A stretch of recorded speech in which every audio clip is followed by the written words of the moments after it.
Sudah berbulan-bulan Anda berkebun dengan segenap hati dan tenaga, tapi kok tomatnya malah pecah-pecah, timunnya pahit, dan hasil panennya jauh banget dari yang sering dipamerkan para influencer di media sosial? Kemungkinan besar, ini bukan karena bibit yang jelek atau cuaca yang buruk. Masalahnya ada pada air, atau lebih tepatnya, bagaimana cara Anda menyiram tanaman. Hari ini kita akan mengupas tuntas kesalahan-kesalahan utama dalam penyiraman yang seringkali dilakukan hampir setiap pekebun rumahan. Dan saya berjanji, setelah video ini, cara Anda memperlakukan selang dan alat penyiram Anda akan berubah selamanya. Mungkin terdengar sepele, apa sih susahnya menyiram tanaman? Lagi pula semua makhluk hidup pasti membutuhkan air. Nenek kakek kita dulu menyiram tanaman. Dan semuanya tumbuh subur-subur saja. Tapi, ilmu pertanian tidak berhenti di situ saja. Apa yang dulu dianggap biasa, kini justru bisa jadi jalan pintas menuju kegagalan panen. Mari kita lihat penyiraman ini bukan sekadar tugas rutin, tapi sebagai sebuah ilmu pasti yang bisa dikuasai oleh siapa saja. Kesalahan fatal yang sering dilakukan oleh hampir semua orang adalah soal waktu penyiraman.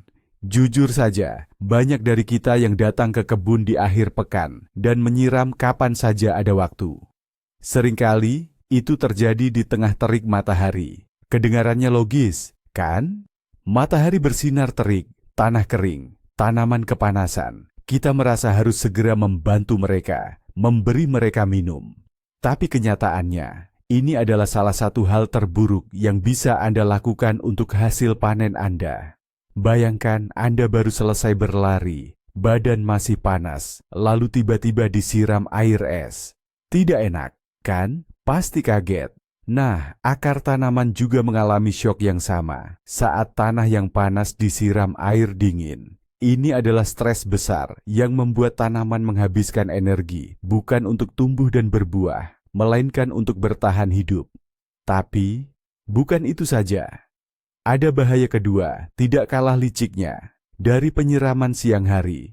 Ingat waktu kecil kita membakar kayu pakai kaca pembesar.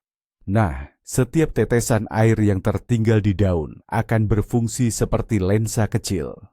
Sinar matahari yang melewati tetesan air ini akan fokus dan benar-benar membakar jaringan daun yang lembut.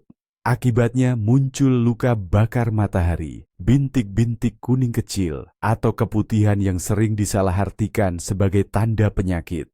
Padahal daun yang sudah lemah karena luka bakar ini justru menjadi pintu gerbang bagi infeksi. Dan yang terakhir, penyiraman di siang hari itu sama sekali tidak efektif. Sebagian besar air yang Anda siramkan di tengah hari bahkan tidak akan sampai ke akar. Airnya langsung menguap dari permukaan tanah dan daun yang panas. Jadi, Anda membuang-buang air, membuang-buang tenaga, tapi tanaman malah cuma dapat stres dan luka bakar. Lalu, kapan waktu yang tepat? Ingat aturan sederhana ini. Siramlah tanaman Anda, entah itu pagi-pagi sekali, atau sore hari ketika matahari sudah tidak terlalu terik. Penyiraman di pagi hari adalah yang paling ideal. Air punya cukup waktu untuk meresap jauh ke dalam tanah yang dingin, sehingga tanaman mendapatkan cadangan kelembaban yang cukup untuk menghadapi hari yang panas. Penyiraman sore hari juga baik, tapi ada satu catatan penting yang akan kita bahas nanti. Untuk sekarang, ingatlah, menyiram dengan gembor atau selang di tengah hari adalah musuh hasil panen Anda. Baiklah, mari kita bahas kesalahan fatal kedua, yaitu pemahaman yang salah tentang lebih sering tapi sedikit-sedikit dalam menyiram tanaman. Banyak pekebun, terutama pemula, yakin bahwa tanaman harus dimanjakan dengan sedikit air setiap hari. Mereka mengambil penyiram, lalu menyiram sekilas bedengan mereka, membasahi lapisan permukaan tanah saja, dan dengan perasaan tugas telah selesai, mereka beristirahat. Di permukaan, tanah mungkin terlihat lembab dan subur, tapi apa yang sebenarnya terjadi di bawah tanah? Nah, di bawah tanah terjadi bencana sesungguhnya bagi sistem perakaran tanaman.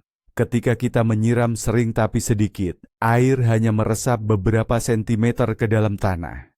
Akibatnya, akar tanaman. Untuk mendapatkan kelembapan itu, mulai berkembang bukan ke dalam, melainkan melebar di dekat permukaan. Akar-akar ini menjadi malas dan manja. Mengapa harus jauh-jauh mencari ke dalam jika air selalu tersedia di permukaan? Pada akhirnya, kita akan mendapatkan tanaman dengan sistem perakaran yang sangat lemah, dangkal, dan rentan. Apa dampaknya dalam praktiknya? Pertama, tanaman semacam ini akan sepenuhnya bergantung pada Anda. Cukup Anda melewatkan penyiraman 1 atau 2 hari saja saat musim kemarau, tanaman akan langsung layu. Ia tidak memiliki akar yang cukup dalam di lapisan tanah, yang bisa mengambil kelembapan penyelamat.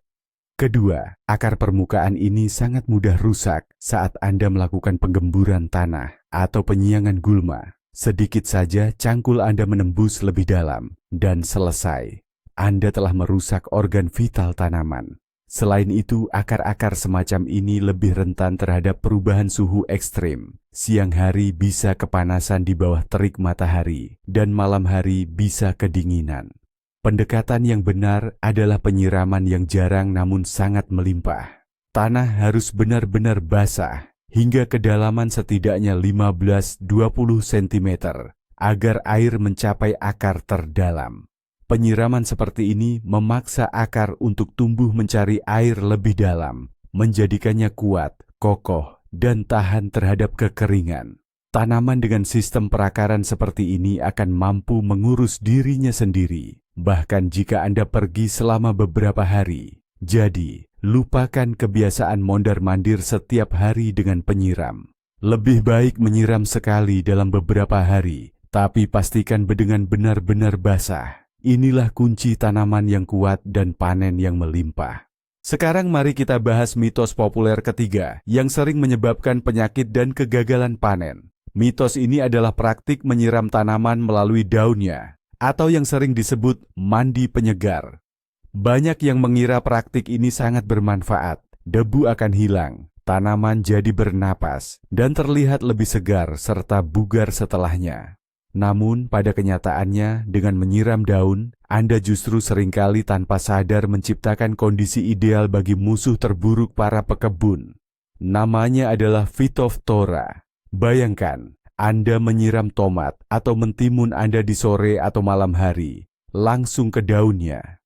Matahari sudah terbenam, panas pun mereda.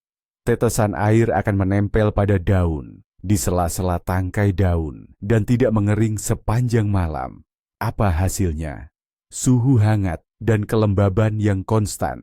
Ini adalah hotel bintang 5, secara harfiah, bagi spora-spora jamur penyebab penyakit. Phytophthora, embun tepung, hawar daun, dan berbagai penyakit jamur lainnya sangat menyukai kondisi seperti ini. Spora-spora mereka, yang selalu ada di udara dan tanah, akan menempel pada daun yang basah dan mulai berkecambah aktif. Anda pergi tidur, berpikir telah melakukan hal yang baik. Padahal di saat yang sama, wabah penyakit yang sesungguhnya sedang dimulai pada tanaman Anda. Pagi harinya mungkin Anda tidak melihat apa-apa, namun prosesnya sudah dimulai. Beberapa hari kemudian, bercak-bercak pertama akan muncul dan menghentikan penyebaran penyakit menjadi sangat sulit, bahkan kadang tidak mungkin. Ini sangat berbahaya, terutama bagi tomat, kentang, dan mentimun, tanaman yang paling rentan. Ingat, tanaman minum melalui akarnya, bukan daunnya. Oleh karena itu, semua air harus langsung disalurkan ke zona perakaran. Usahakan menyiram air dengan hati-hati, langsung ke pangkal batang, tanpa mengikis tanah, dan pastikan percikan air tidak mengenai daun-daun bagian bawah. Jika Anda menggunakan sprinkler atau alat penyiram, hidupkan hanya di pagi hari, agar seluruh dedaunan sempat mengering sempurna sebelum sore atau malam hari. Menyiram daun di sore atau malam hari adalah jalan pintas menuju penggunaan fungisida dan hilangnya sebagian besar hasil panen Anda. Jangan menciptakan masalah yang sebenarnya bisa dihindari dengan mudah.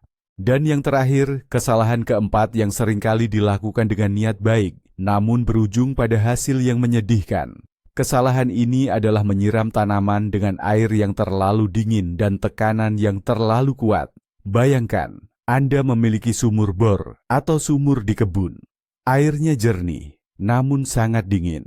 Bahkan saat musim kemarau terik, suhunya jarang naik di atas 10-12 derajat Celcius. Sekilas, ini mungkin terlihat seperti sumber air yang ideal untuk menyiram. Namun, tidak demikian halnya bagi tanaman. Ketika Anda menyiramkan air yang sangat dingin ke tanah yang hangat, sistem perakaran tanaman akan mengalami syok suhu. Kondisi ini mirip seperti saat Anda tiba-tiba melompat ke dalam air es. Sebagai respons terhadap stres semacam itu, akar-akar halus yang bertanggung jawab menyerap nutrisi bagi tanaman akan berhenti berfungsi. Mereka akan terkejut dan untuk sementara waktu tidak lagi mampu menyerap air maupun nutrisi dari dalam tanah. Akibatnya, tanaman yang baru saja Anda siram justru bisa terlihat layu dan lesu. Ironisnya, mereka mengalami dehidrasi padahal tanahnya basah. Penyiraman rutin dengan air yang terlalu dingin dapat melemahkan kekebalan tanaman dan memperlambat pertumbuhannya. Pada tanaman timun, misalnya, hal ini bisa menyebabkan gugurnya bakal buah secara massal dan timbulnya rasa pahit pada buah. Sementara itu, tomat dapat mulai menggugurkan bunganya akibat stres ini.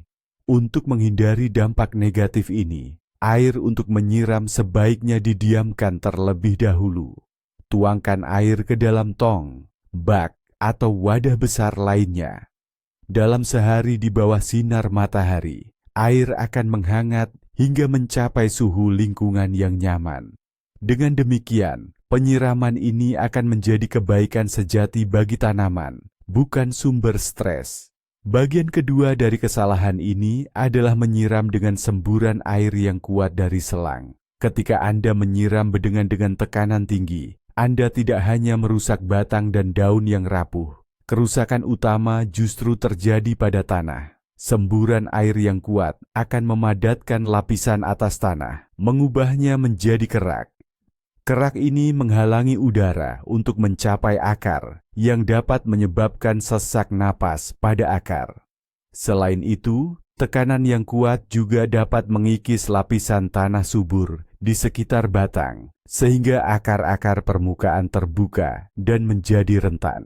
Untuk menghindari ini, gunakan nosel semprotan atau cukup kurangi tekanan air agar air mengalir dengan lembut dan terserap secara bertahap tanpa merusak struktur tanah.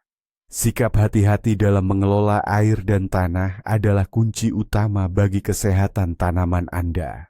Buat deskripsi video YouTube yang dioptimalkan untuk menarik penonton sebanyak mungkin dari hasil pencarian. Deskripsi ini harus informatif, mengandung kata kunci dan hashtag yang relevan, serta memiliki ajakan bertindak, call to action.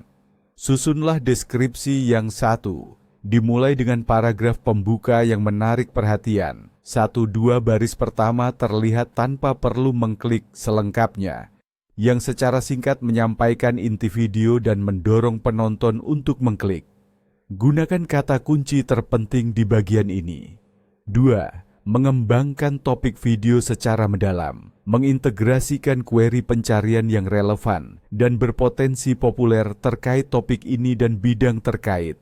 Cari sinonim dan konsep terkait. 3. Mencakup daftar ajakan bertindak, call to action, yang telah disediakan dalam format yang mudah dipahami. 4. Diakhiri dengan daftar hashtag, akahan yang relevan. Hasilkan hashtag yang mencakup kata kunci utama, kategori yang lebih luas, dan mungkin hashtag populer di niche Anda. Deskripsi harus dioptimalkan untuk pencarian YouTube, mudah dibaca, dan menyertakan kata kunci secara alami, bukan hanya sebagai daftar. Fokuslah pada kata-kata dan frasa yang mungkin diketik oleh calon penonton saat mencari konten yang serupa dengan milik Anda.